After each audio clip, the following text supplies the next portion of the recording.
सम्मानजनक मानदेय मिलना चाहिए। सम्मानजनक मतलब न्यूनतम मानदेय की गारंटी मिलनी चाहिए। हम लोगों ने प्रारंभ किया है, आप देखना इसी अप्रैल से हम लोग पहले जितने भी आउटसोर्स कार्मिक हैं उनके लिए हम लोगों ने कॉर्पोरेशन गठित किया है।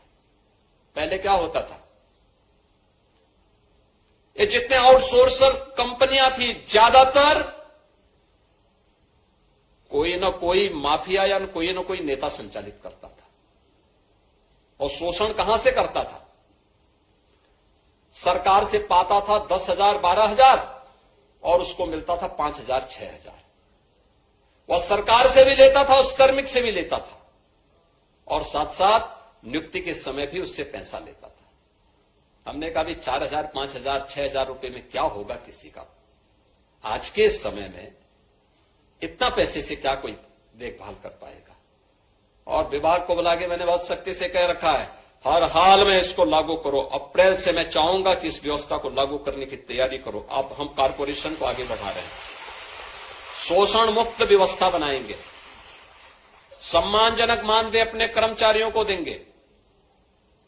जो प्रदेश के हित में काम करेगा, प्रदेश के बचपन को संवारेगा, प्रदेश के विकास में भागीदार बनेगा, राज्य सरकार उसके साथ खड़ी होगी, उसको सम्मानजनक जीवन जीने के लिए आगे बढ़ने का अधिकार देगी। और इसके लिए मैं आप सभी आंगनबाड़ी कार्यकर्ती बहनों से कहूंगा, एक बड़ी जिम्मेदारी आपके ऊपर है।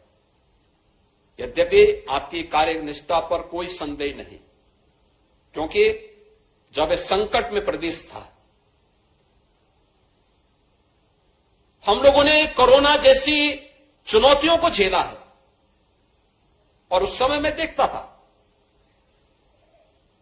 बड़े से बड़े लोग पस्त थे, बहुत सारे लोग बहाना कर देते थे, लेकिन तब भी मैं देखता था कि आप लोग घर घर स्क्रीनिंग के कार्यक्रम के साथ सरकार के अभियान को आगे बढ़ाने का काम है। तीन तबके को तो मैंने अपनी आंखों से देखा है, क्योंकि मैं भी निकला था। प्रधानमंत्री जी जब फील्ड में उतरे थे तो मैं भी उतरा था, और हम लोगों ने जिले जिले में जाकर के देखा था। मैं किसी भी गांव में जाता था, क्योंकि अक्सर होता है कि हम लोगों के कार्य जनपद मुख्यालय पर या ब्लॉक मुख्यालय तहसील मुख्यालयों तक सीमित होता है। लेकिन कोरोना के दौरान मुझे लगा कि कुछ लोगों ने कहा गांव में बीमारी है, हमने कहा शहर के साथ साथ गांव में भी जाएंगे। तो मैं गांव गांव में भी उतरा, गांव गांव में भी गया।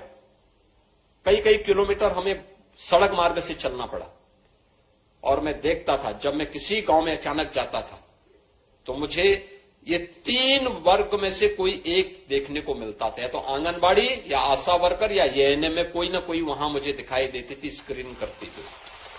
तो ये जो चुनौती का मुकाबला उस समय आप लोगों ने किया है, उसके कारण सरकार के मन में भी है कि नहीं, इनको उसी प्रकार से सम्मान भी मिलना चाहिए, आगे बढ़ना चाहिए, प्रक्रिया आगे बढ़नी चाहिए। और आज इसलिए स्मार्टफोन आपको उपलब्ध करवाया गया है।